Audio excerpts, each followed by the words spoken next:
साहबुद्दीन साहब थे, उन्होंने अपना जीवन न्यौछावर कर दिया, सारा जिंदगी अपना पार्टी में तो उन्होंने गंवा दिया।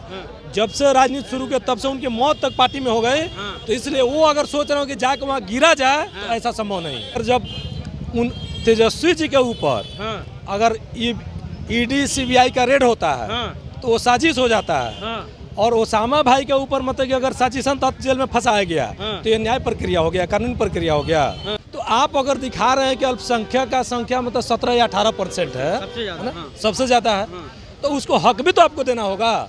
अगर कोई हक मांग रहा है तो आप मतलब कि उसके साथ मतलब कि कहीं उल्टा सीधा केस करवाइएगा, जेल में भेजवा दीजिएगा, उसके बाद मतलब साजिश करवा के उसको मतलब कि सजा करवा दीजिएगा। लालू यादव के जमाने में जो माई समकरण हुआ करता था, माई समकरण के भरोसे लालू यादव सत्ता में 15 साल रहे, और जब ए टू जेड ही लेके तेजस्वी यादव चल रहे हैं, अभी तक सत्ता में नहीं आ पाए।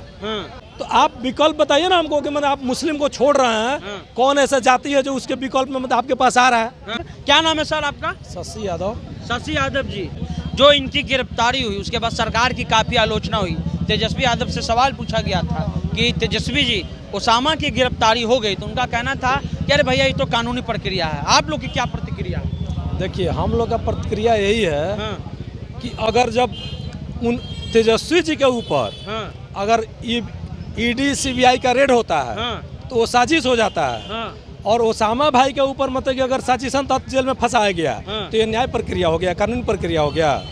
ये कहाँ तक उचित है?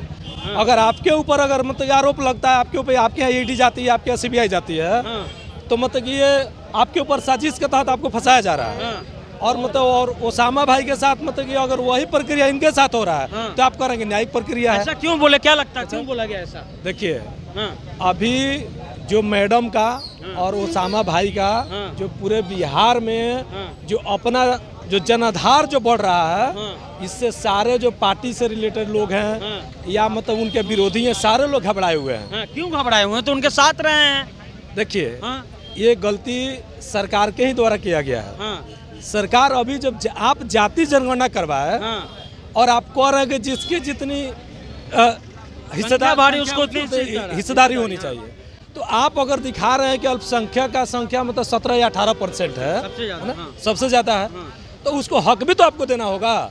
अगर कोई हक मांग रहा है तो आप मतलब कि उसके साथ मतलब कि कहीं उल्टा सीधा केस करवाइएगा, जेल में भेजवा दीजिएगा, उसके बाद मतलब साजिश करवा के उसको मतलब कि सजा करवा दीजिएगा। तो रहे और इजराइल मंसूरी हैं, शमीम साहब हैं, कई मंत्री हैं अल्पसंख्यक समाज से, अब्दुल बारी सिद्दीकी लालू जी के साथ हमेशा रहते हैं, तो कहाँ हक नहीं मिल रहा है? जैसे देखिए, आप बताइए हमको कि अभी तक हम लोग लगभग बहुत दिनों से मांग कर रहे हैं कि मैडम को राज्यसभा भेजा जाए, ठीक है, तो पैसा लेके दूसरे तीसरे को राज्यसभा भेज दिया जाता है। पैसा ले रहा है भैया? आरजेडी के में कौन पैसा ले रहा है? कहाँ पे पैसा नहीं लिया जाता है? जैसे कि आप बताइए, अगर पैसा नहीं लिया जाता तो जो जमीन पे जो कार्यकर्ता वर्क करते हैं, मेहनत करते हैं, 20 साल 30 साल 40 साल 50 साल अपना जीवन में उसमें गंवा देते हैं, और हेलीकॉप्टर से लोग टिकट लेके एक बार आ जाता है, ये कहाँ से होता है बताइए? यानी जो पिछले बार राज्यसभा का सीट मिला है, आप कह रहे हैं कि पैसा दे के मिला है? बिल्कुल मिला, जो अल्पसंख्यक समाज को दिया गया। देखिए, अल्पसंख्यक समाज को दिया गया था मतलब मैडम को अल्पसंख्यक समाज को दिखाने के लिए। अगर अल्पसंख्यक समाज से आप सर्वे कर लीजिए, हम दावे के साथ कह रहे हैं, सरकार को कह रहे हैं, मतलब तेजस्वी जी से कह रहे हैं कि आप पूरे मतलब बिहार में सर्वे करवा लीजिए कि अगर राज्यसभा अगर भेजना है या मतलब कोई जगह पे अगर भेजना है तो हिना साहब जाएंगे या दूसरा कोई मुस्लिम लीडर जाएगा। अगर 90% समर्थन मतलब हिना साहब के साथ में है अल्पसंख्यक को। लेकिन तेजस्वी तो कहते हैं नहीं, आरजेडी है, ए टू जेड है, हम लोग किसी को जो है, नीतीश जी कहते हैं किसी को बचाते नहीं, किसी को फंसाते नहीं। तेजस्वी यादव कहते हैं सबको सम्मान मिलेगा इस पार्टी में। तो आप कैसे कह रहे हैं कि जो है षड्यंत्र रचा गया? अब जैसे कि एक बहुत अच्छा सवाल किए हैं सर आप, कि तेजस्वी जी कह रहे हैं कि ए टू जेड की पार्टी है।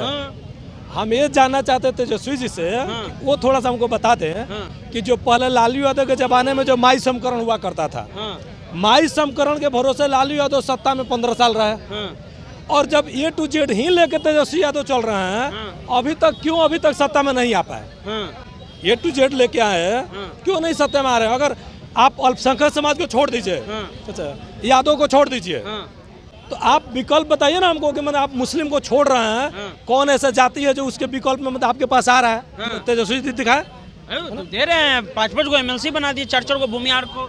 देखिए, वो बोले थे कि देंगे, बाद में पलट गए। एमएलसी बनाना अलग बात है, सम्मान दे रहे हैं ना भूमिहार को। एमएलसी बनाना अलग बात है, हाँ, लेकिन जब वोट की बारी आएगी, 24 सामने है, 25 सामने है, तो वो समाज कितना वोट दे रहा है लालू यादव को, तेजस्वी यादव को, ये खुद तेजस्वी यादव को समझ में आ ये जाएगा। भी अभी जब हमने सिन्हा साहब पर सवाल पूछा तेज प्रताप यादव से कि लालू जी गोपालगंज गए, सिवान क्यों न गए, तो कहते हैं कि बार बार तो लालू जी जेबे करते हैं, तेजस्वी गया ही थे शादी में, इस बार हिना साहब को आना चाहिए पटना। आ जाएंगे आप लोग?